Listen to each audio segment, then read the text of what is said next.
हम रायगढ़ नहीं जाएंगे। लेकिन फिर भी आपको जाना होगा। ये कुल मुख्तियार का आदेश है। कुल मुख्तियार इतनी भी बड़ी नहीं हुई है कि युवराज को आदेश दे। हमें किला नहीं चाहिए, हमें पूरा स्वराज्य चाहिए, जिसके लिए हमें शंभू के दिल पर मुगलिया सल्तनत का परचम लहराना है। लेकिन युवराज, इस खत भेजने के पीछे उसका कोई तो हित जरूर होगा। उसे आपसे दोस्ती करने की क्या वजह हो सकती है? हम राजनीति के बारे में उतना नहीं जानते हैं, लेकिन आप खलीता भेजेंगे दिलेर खान को जवाब में? कुछ ऐसा ही सोच रहे हैं। शंभू राजा ने दिलेर खान को खलीता भेजा है। शंभू राजा ने खलीता भेजा, वो भी दिलेर खान को अचानक। महाराज जी के कानों तक ये बात पहुंचनी चाहिए। जरा रुकिए। लेकिन हमें एक बात समझ ही नहीं आ रही है, शंभू राजा आए क्यों नहीं? उन्हें आना चाहिए था। कोई बात नहीं, मशगूल होंगे अतिथि जो ठहरे। हाँ, मतलब ससुराल उसमें दामाद युवराज जैसा, मतलब हर रोज अलग अलग तरीके के भोजन खाते होंगे। हाँ, और गणोजी राव आदर आतिथ्य में कमी करने वालों में से नहीं हैं। जो चाहेंगे वो लाकर खिलाएंगे वो। हाँ, फिर आखिर हमें ही आगे बढ़ना पड़ा। हमारी ही कूटनीति काम आई, मतलब हमारी कूटनीति और महारानी जी का मार्गदर्शन फिर क्या था। अब हमने भी 5000 फौज का एक टुकड़ा आगे भेज दिया है। किले के नीचे फौज इकट्ठी हुई, इसीलिए दिलेर खान क्रोधित हुआ। लेकिन सिर्फ फौज देखकर दिलेर खान वापस लौट गया होगा,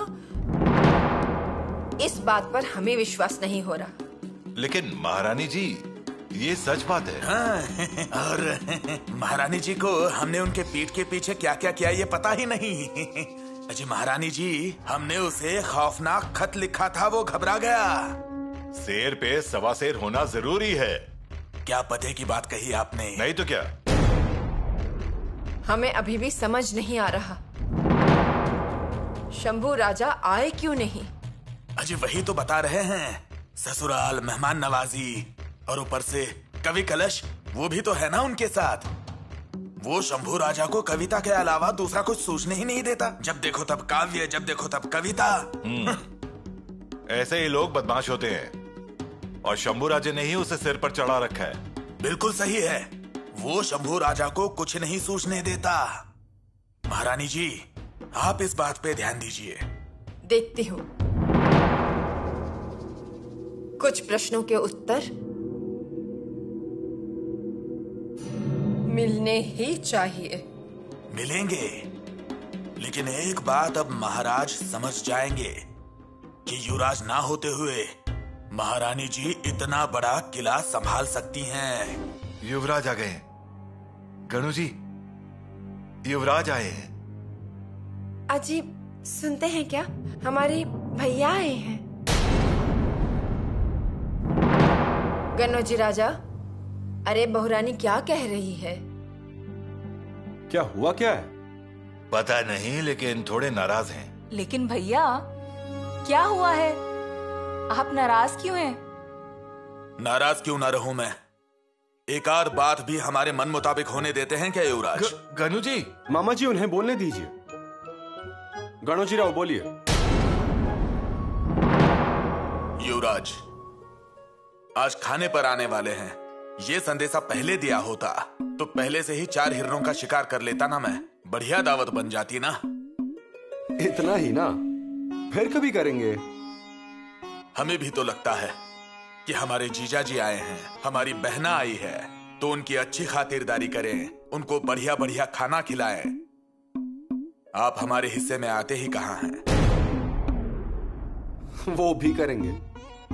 लेकिन भैया, आप हिरन के लिए शेर से नाराज मत होइए। सच कहूं तो हमें नहीं लगता था कि आप आएंगे।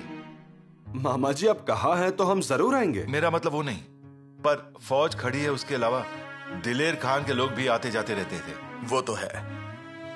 और उसमें हमने भी तैयारी कर ली थी, फौज को इकट्ठा कर रहे थे।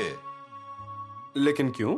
ये देखिए, रायगढ़ से हमें एक खलीता आया है होशियार रहने के लिए, और फिर हमने भी फौज इकट्ठा करने की तैयारी शुरू कर ली।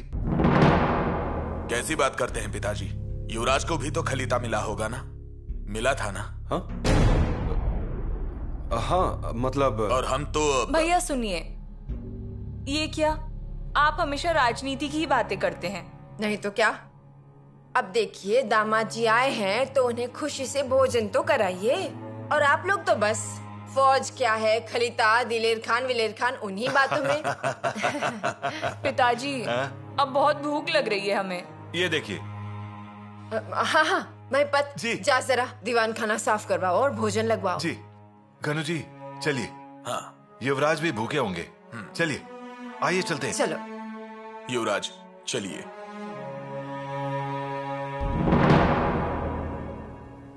युवरागी, देखा आपने? रायगढ़ से आपके पिताजी के लिए संदेश आता है। स्वराज्य पर संकट आया है, होशियार रहिए। और हमें संदेश तो दूर की बात है, हमें ज़बानी संदेशा भी नहीं मिला है। युवराज, अब भोजन के समय ये विषय नहीं चाहिए।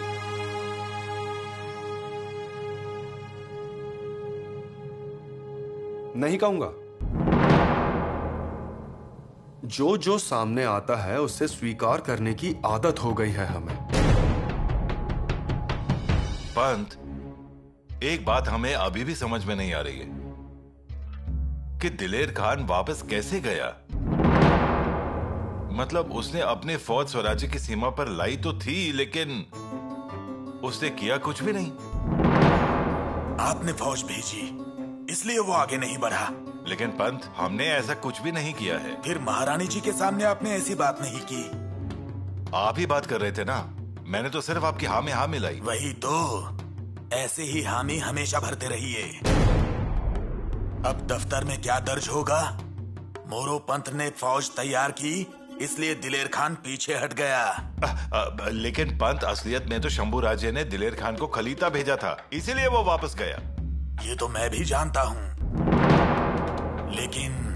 लेकिन क्या? हम उस खलीते का मतलब वैसा नहीं निकालेंगे। फिर कैसे निकालें? शंभू राजा ने दुश्मन से संपर्क किया, ऐसा उसका अर्थ निकालेंगे। और एक बात याद रखिए, राजनीति में एक बात का एक मतलब नहीं, अनेक मतलब निकलते हैं। मतलब कौन निकालता है उस पर वो निर्भर करता है। मतलब? मुझे बताइए, तलवार किस लिए होती है? वार करने के लिए। हम कहते हैं वार रोकने के लिए। घोड़ा किस लिए? सवार होने के लिए। हम बोलते हैं बारात में नचाने के लिए। दूसरी बात, राजनीति में हमारे फायदे का मतलब निकालना होता है, समझे ना? लेकिन पंत, सत्य का क्या? बस वही एक बात नहीं है राजनीति में, सत्य। शंभू राजा ने दुश्मन से संपर्क किया। दुश्मन से संपर्क मतलब स्वराज्य द्रोह। स्वराज्य द्रोह? हमारे लिए ब्रह्मास्त्र। समय आने पर उसका इस्तेमाल बेशक करेंगे। पानी दो। युवराज, पानी।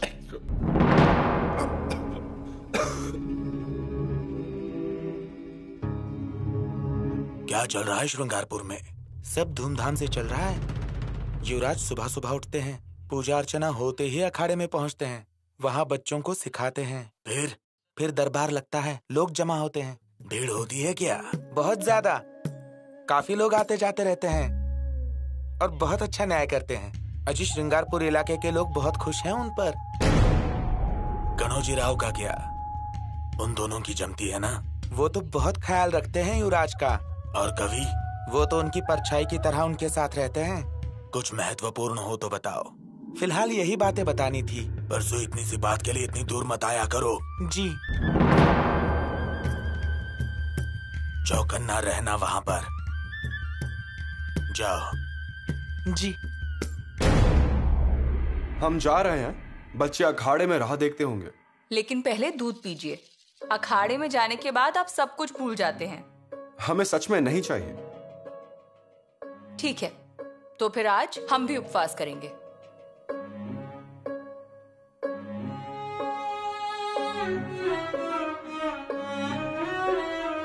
मलाई निकाली हुई है, पी लीजिए। बैठ के दूध पीजिए, आइए। नहीं, बैठने का वक्त नहीं है। क्या हुआ है युवराज? कल से आप कुछ बोल ही नहीं रहे हैं। कुछ नहीं, ससुराल के मीठे आदरातिथ्य से हम तृप्त हो गए हैं। उसका स्वाद अभी भी हमारी जुबान पर है ना? कल का भोजन बहुत स्वादिष्ट था। कुंवर भाभी ने सब व्यंजन अपने हाथों से बनाए थे। क्या हमारी बहन ने बनाए थे वो सारे पकवान? हाँ। यीशु, तुम महिलाओं का अच्छा होता है। कितनी जल्दी तुम ससुराल की रीत सीख जाते हो। आप लोग ये कैसे कर पाते हैं? कैसे मतलब? यही, मायके का सब भूल जाने का और ससुराल में नया जीवन शुरू करने का, और फिर इस तरह बन जाना कि ऐसा लगे जैसे इसी मिट्टी में जन्म लिया हो। मायके के सब पकवान भूल जाने के और ससुराल के सारे पकवानों को अपना बना लेते हैं। बस आता है हमें। लेकिन हम अभी भी नहीं कर पा रहे हैं, और शायद कभी भी नहीं कर पाएंगे। पुराना सब भूल के नए को अपनाना। युवराज, हमारी मिट्टी की एक एक चीज हमारे दिल में बसी हुई है। हमें सब याद आता ही रहता है। क्या हमें ही ऐसे? युवराज, देखिए, आप नाराज मत होइए और ऐसा बिल्कुल मत सोचिए। और दूसरा कुछ है ही क्या हमारे पास, बताओ?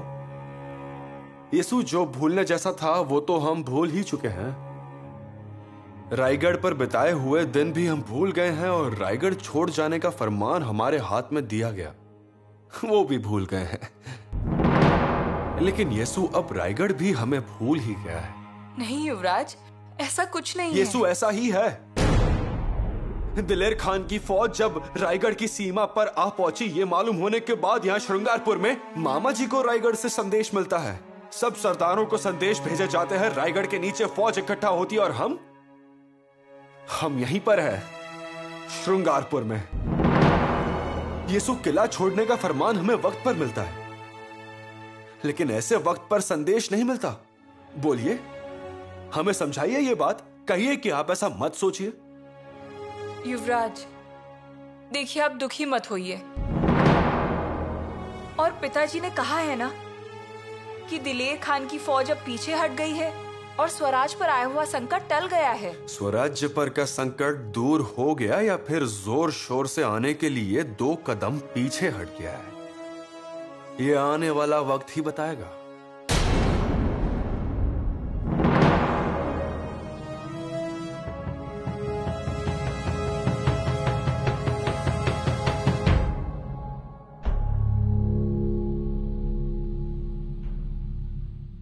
बालराजे, अरे आप यहाँ क्या कर रहे हैं? तालीम का वक्त हो गया है ना? तालीम खाना नहीं गए आप?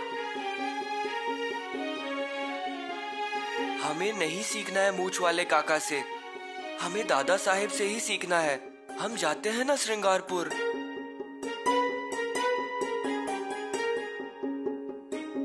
बालराजे, ऐसे बोलेंगे तो कैसे चलेगा? आपको सीखना चाहिए ना। सीखेंगे नहीं तो आपके भैया आपसे गुस्सा हो जाएंगे, और फिर श्रृंगारपुर जाकर क्या कहेंगे? माताश्री, हम उनके पास सीखने जा रहे हैं। हाँ, और फिर रायगढ़ का क्या होगा? आपके भैया ने आप पर पूरे रायगढ़ की जिम्मेदारी डाली है ना। आप अपनी जिम्मेदारी ऐसे छोड़ के जाएंगे?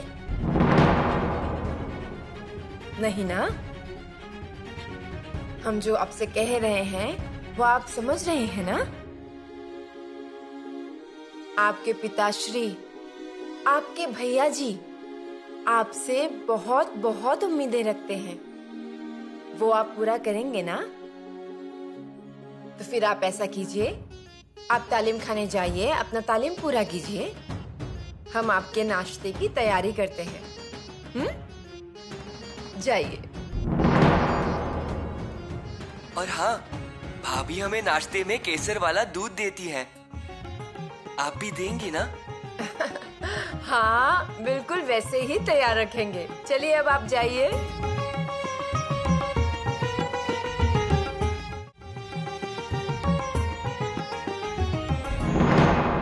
ये क्या? बाल राजा कहाँ हैं? तालीम खाने गए हैं। जब देखो तब श्रृंगारपुर जाने की जिद करते हैं। ये तो जाहिर है, अपने भैया से वो बहुत प्रेम करते हैं।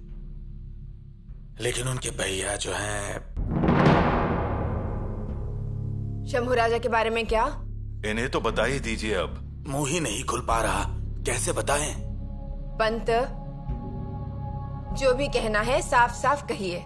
लेकिन कैसे बताएं महारानी जी? अजय शंभू राजा आपके बड़े बेटे, आपके युवराज। लेकिन शायद वो ये सब भूल गए हैं। हाँ, मेरा मतलब है कुछ भी सोचने से पहले वो काम कर देते हैं और फिर उसका नतीजा सबको भुगतना पड़ता है। महारानी जी, अजय हमें तो ये बात पता चली है कि शंभू राजा ने दिलेर खान को खलीता भेजा। नहीं मतलब आपने बुलाया तब वो किले पर नहीं आए और उन्होंने दिलेर खान को खलीता भेज दिया। अजय क्या चल क्या रहा है श्रृंगारपुर में? और अगर उनके ऐसे व्यवहार की वजह से राज्य के काम में मुश्किलें आने वाली होंगी और राज्य के काम में वित्तीय निर्माण होने वाला हो, तो क्या ये महाराज को बताना चाहिए? ये खबर आपको किसने दी? हमें बस पता चली। हाँ मतलब तो महाराज को खलीता तुरंत भेजने की आवश्यकता नहीं है। पहले जो हुआ उसकी तहकीकात होने दीजिए, फिर आगे की सोचेंगे। आप जा सकते हैं। ज्योतिया जी, पवित्र दिखाइए। अब सब ज्योतिया जी को देखकर पवित्र सीखिए। रायप्पा, आंटो जी, बच्चों के हाथों पर ध्यान दीजिए। ऐसे। इस चिमाबाई पर ध्यान रखिए, ये तलवार अच्छी चलाती हैं। हाँ, शुरू कीजिए।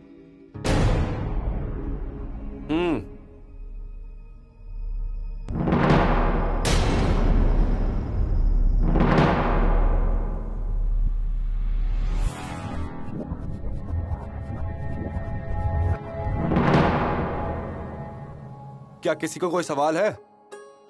आप थोड़ा आराम कर लीजिए, बैठिए। अच्छा, किसी को कोई शंका है? जी हाँ। कैसी शंका? वो सूबेदार तानाजी मालूसरे, जब उनकी ढाल टूट गई तब उन्होंने अपने हाथ पर शेला बांध दिया और ढाल बना दी। हाँ हाँ, ये सच है। तुम दोनों बहुत होशियार हो। अब हम ऐसा करके देखेंगे। इस ढाल को देखिए, बहुत सख्त है ना? अब ये हमारा कमरबंद सख्त है या नरम? कमरबंद कभी सख्त होता है क्या? फिर इस कमरबंद को हाथ पर बांध दिया तो क्या हम तलवार का वार रोक सकते हैं? नहीं। तो फिर हमेशा याद रखना कि ऐसी मनगढ़ंत कहानियों पर विश्वास रखना नहीं। नहीं। अब समझ गए? चलो फिर से शुरू करते हैं। तलवार ऐसे नहीं पकड़ते हैं बालराजे। बालराजे? क्या मैंने बालराजे कहा?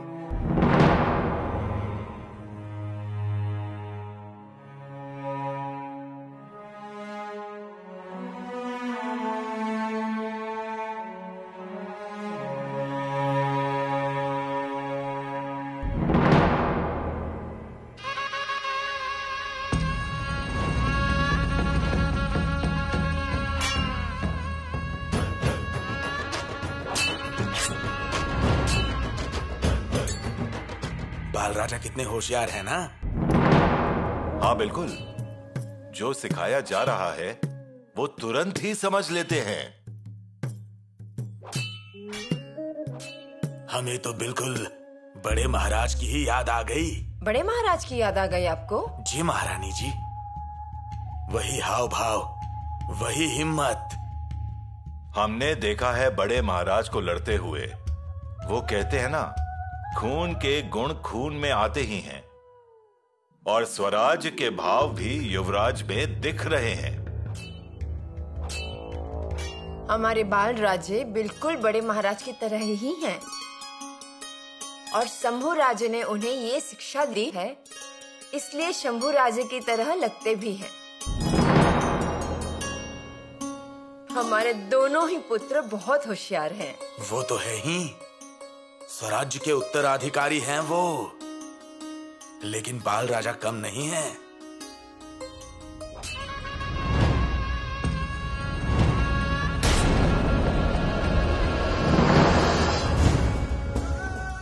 बाल राजे, व्यक्ति को बुलाइए, जल्दी जाइए। संभाल के सिखाना चाहिए। बाल राजे को लग गया, ये अच्छा नहीं हुआ।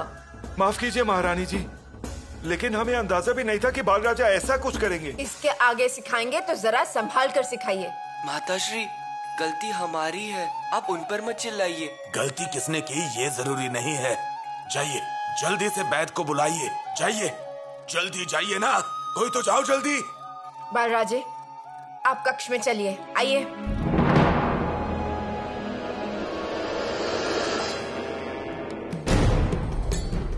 हाँ, और जोश से।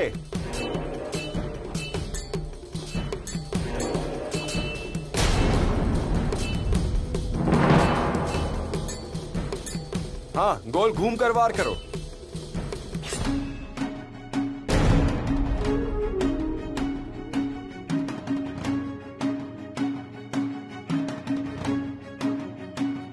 युवराज को तलवार लग गई। माफ कीजिए युवराज, माफ कीजिए। बहुत ही गहरा वार हो गया युवराज। लड़के, ठीक से खेल नहीं सकते क्या? रायप्पा, उस पर क्यों गुस्सा कर रहे हो?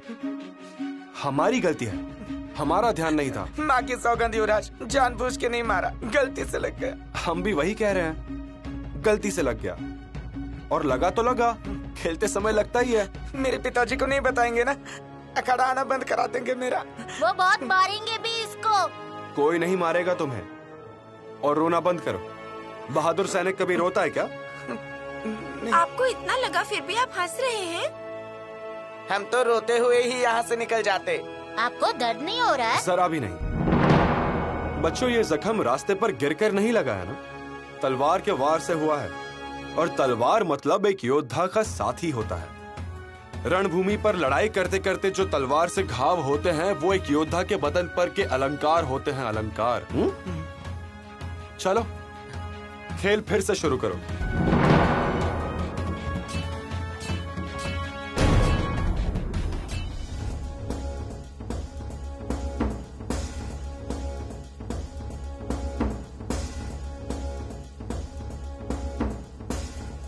आइए, आइए जल्दी। अजय, आइए ना जल्दी।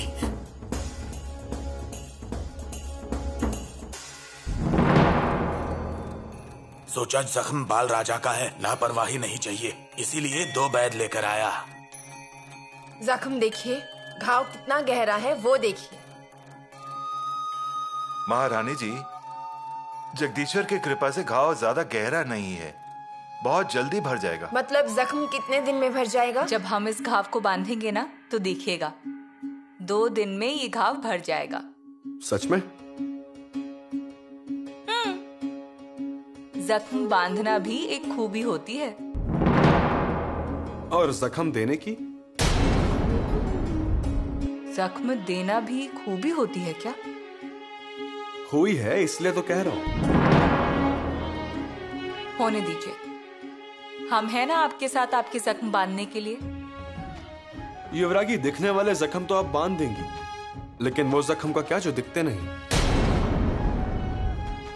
ना दिखने वाले जख्म के लिए हमारे पास ना दिखने वाला मरहम भी है। चलो, इसका मतलब हमें हमारे घाव की चिंता करने की कोई जरूरत नहीं। सच में चिंता मत कीजिए, और जब हम कह रहे हैं इसीलिए चिंता मत कीजिए। घाव गहरा तो नहीं ना? नहीं, तलवार छू के चली गई। तो फिर सूजन क्यों आया है? महारानी जी, आप चिंता मत कीजिए, जल्द ही जख्म ठीक हो जाएगा। नसीब अच्छा है, वरना इनका अंगूठा भी कट जाता। नहीं नहीं, वैसा कुछ भी नहीं होगा। महारानी जी, बाल राजा दिल्ली के बादशाह को भी मोकी खिलाएंगे। और ये हमारी नहीं, खुद महाराज की भविष्यवाणी है। हाँ, हम तो भूल ही गए थे। अजय महारानी जी, अपने बाल राजा कितने चतुर हैं, कितनी रफ्तार से तलवार चलाते हैं। बहुत होशियार हैं। बच्चे बहुत होशियार और मेहनती हैं। उन्हें सही मार्गदर्शन और शिक्षा मिलनी चाहिए। आप ध्यान दे रहे हैं ना? हम हैं, कविराज हैं, गणुजी राव हैं। सच कहें, आप सबकी कोशिश से यहाँ श्रृंगारपुर के हर एक घर में एक योद्धा तैयार हो जाएगा। आप देखिएगा। होना ही चाहिए। बच्चे भी बहुत मेहनत करते हैं। हाँ, हम देखते हैं ना, सुबह जल्दी उठकर अखाड़े में आते हैं और दोपहर तक उनकी कसरत चलती रहती है। सब बच्चे बहुत ही मजबूत और होशियार हैं। हमारे बाल राजे मजबूत और बलवान हैं। वो तो है, लेकिन अरे इतनी छोटी सी जख्म के लिए दो वैद्य, क्या जरूरत थी? एक हड्डी के वैद्य हैं और वो जख्म में निपुण हैं। अरे पर जख्म देखा है मैंने। इतने छोटे से जख्म के लिए छत्रपति के बेटे घबराएंगे क्या? बाल राजे, कैसा बनना है? बड़े भैया की तरह मजबूत। हाँ, हम भी उन्हीं के जैसे बनेंगे, साहसी, वीर और मजबूत। शाबाश। लेकिन खून बहुत बहा है, सूजन भी आई। रात को बुखार नहीं आना चाहिए। आप चिंता ना करें, उसकी दवाई हम उन्हें दे रहे हैं। माता श्री, बाल राजे को कुछ नहीं होगा। अभी से दवाई की आदत मत डालिए आप। आप ठीक कह रहे हैं, लेकिन बाल राजे अभी छोटे हैं। वैद्यराज, कोई परहेज? नहीं, आपकी दवाई के लिए परहेज होता है, इसलिए पूछ रहे हैं। उन्हें जो चाहिए खाने दीजिए, परहेज नहीं है। उन्हें पेट भर के खाने दीजिए। ये बच्चे क्या खाते होंगे? जो भी उनके घर में बनता होगा वही। हमें नहीं लगता कि उनके घर में पौष्टिक आहार बनता होगा। हाँ, ये सही कहा आपने। क्योंकि कभी कभी उनके घर में चूल्हा भी नहीं जलता होगा। तो फिर अब एक काम करते हैं, जो बच्चे अखाड़े में आते हैं उन्हें हम हमारे घर से ही खाना बनाकर खिलाएंगे। देना ही चाहिए। अजय कल के राजा हैं वो, उनका ख्याल तो रखना पड़ेगा। कल के राजा? हाँ, कल के राजा हैं वो, इसीलिए तो। युवरागी ये स्वराज्य के कल के सैनिक हैं। देखभाल तो करनी ही पड़ेगी। चलिए, अब एक जन कुआं बन जाइए और दूसरा उसमें पानी डालेगा।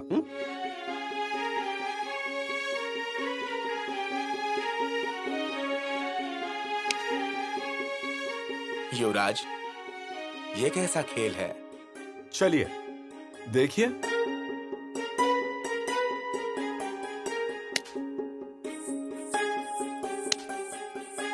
अरे आप बार बार उसका मार क्यों खा रहे हैं? जरा ध्यान लगाकर खेलिए। मैं तो ध्यान दे ही रहा हूँ, लेकिन वो कभी मारता है कभी नहीं मारता।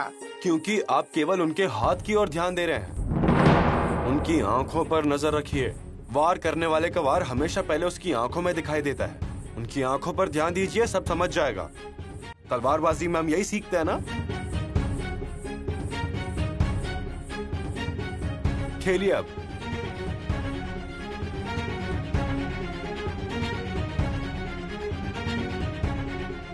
शाबाश। युवराज, आप कोई भी खेल यूं ही नहीं खेलते। आपके हर खेल में एक सोच होती है, सीख होती है। कविराज, क्या आप हमारे साथ खेलना चाहोगे? जी मैं? हाँ, हम पानी डालते हैं, आप मारिए। युवराज, हम खेल में भी आप पर हाथ नहीं उठा सकते। कविराज, ऐसा सोचिए कि हम बच्चे हैं। खेलेंगे? जी, कोशिश करते हैं। तो फिर आइए।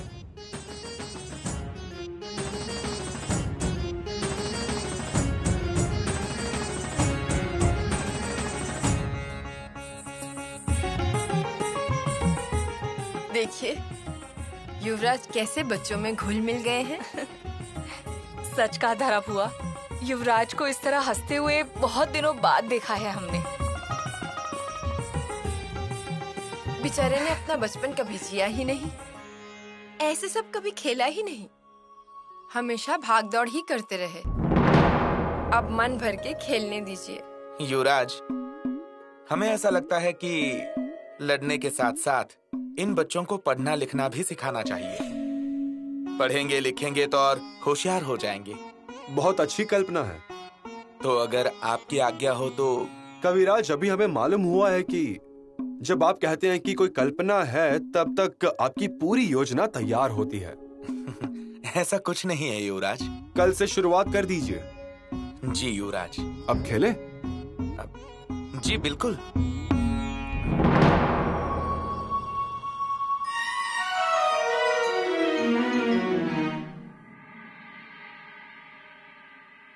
हे जगदीश्वर, पूरे जगत के स्वामी, स्वराज्य की प्रजा को सुखी रखिए। बच्चों को बुद्धि दीजिए, नौजवान लोगों को शक्ति दीजिए, किसानों को समृद्धि दीजिए, मेहनत करने वालों को खुशियां दीजिए और मां बेटियों को सौभाग्य दीजिए। स्वराज्य पर कुदरत की कृपा हमेशा बनाए रखिए। हमारे परिवार के सभी सदस्यों के सुख, शांति और स्वास्थ्य के लिए हम ये जाप और अभिषेक कर रहे हैं। संकल्पेन समर्पित तव विभो, पूजा ग्रहणम प्रभो।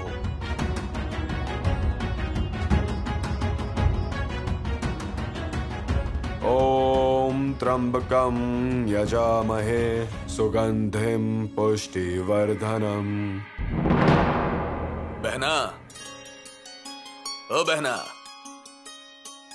भैया आप आइए ना, आइए। युवराज कहाँ है? युवराज महादेव की पूजा कर रहे हैं। आप बैठिए ना, हम पानी लेकर आते हैं।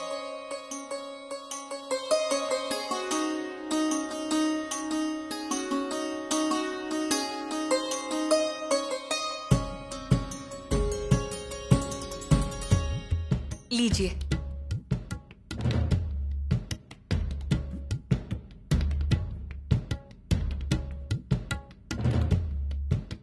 बताइए भैया, कोई काम था उनसे?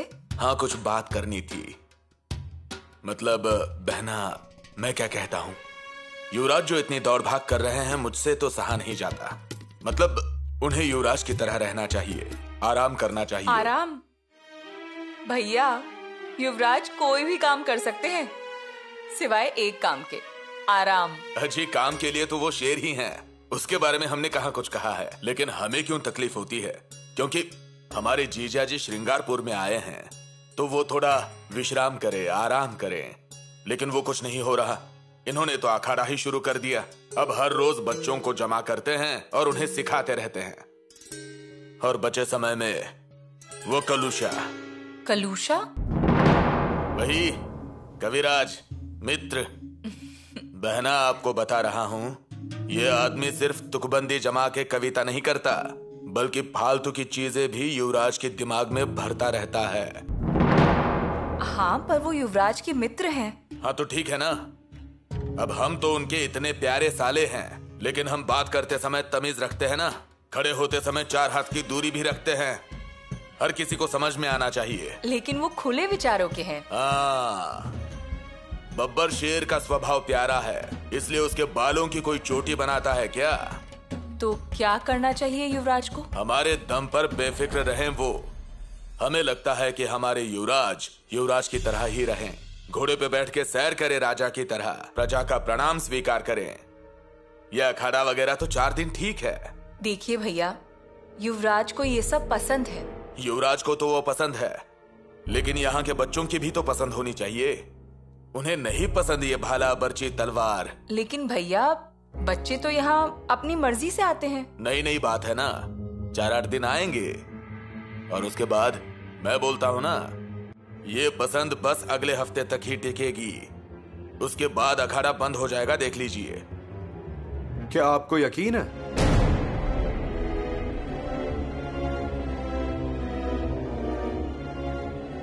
पूरा यकीन है। आज ही अंदाजा आ जाएगा आपको। मुझे नहीं लगता कि आज कोई आएगा। क्यों? अजी, नावारी का मेला होता है, आज सब वहां जाएंगे। हमें ऐसा नहीं लगता। अपनी आंखों से ही देख लेंगे आप।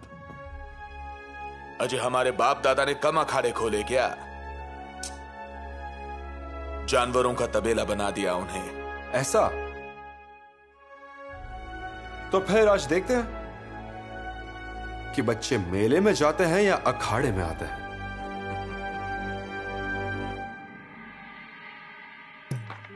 क्या लापरवाही है ये? इतना कम लगान भरा है कि मजाक किया है। हाँ, लेकिन प्रभावली में इस साल अकाल की वजह से फसल ही नहीं हुई है, तो फिर किसान लगान कैसे भर सकते हैं? अजी, क्या अकाल की रट लगा रखी है? अरे हम नहीं कह रहे, हम तो केवल प्रभावली के किसानों की बात आपको बता रहे हैं। बिल्कुल नामंजूर है ये कारण। हमारी फौजें दक्षिण में गई हैं, उन्हें रसद भेजनी होती है। इतना कम लगान आया तो उन्हें क्या भेजेंगे? खर्चा कैसे चलाएंगे? महाराज को मैं क्या जवाब दूं? हाँ, आपकी बात भी सही है। अजी, अनुभव से बता रहा हूँ, महाराज के दयालुपन का फायदा उठाया जा रहा है इन चोरों के जरिए। लेकिन अब प्रभावली की प्रजा से क्या कहें हम? साफ बताइए, ये कारण नहीं चलेंगे। फसल उपजे ना उपजे इससे हमें कोई लेना देना नहीं। तय लगान मिलना चाहिए, मतलब मिलना चाहिए। तुरंत बताइए। जी, बता देंगे।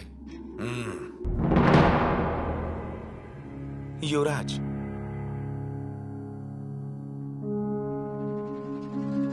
क्या कहा था हमने युवराज? कोई भी नहीं आएगा।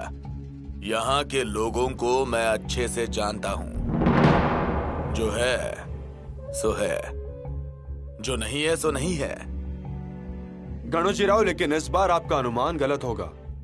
नहीं गलत होगा। मतलब बिल्कुल कोई नहीं आएगा ऐसा नहीं है। आएंगे 2-4 लड़के। अगर स्वराज्य के युवराज बुला रहे हैं तो 2-4 लोग तो आएंगे ही, लेकिन उसके बाद नहीं, लोग कम होंगे, देखिएगा।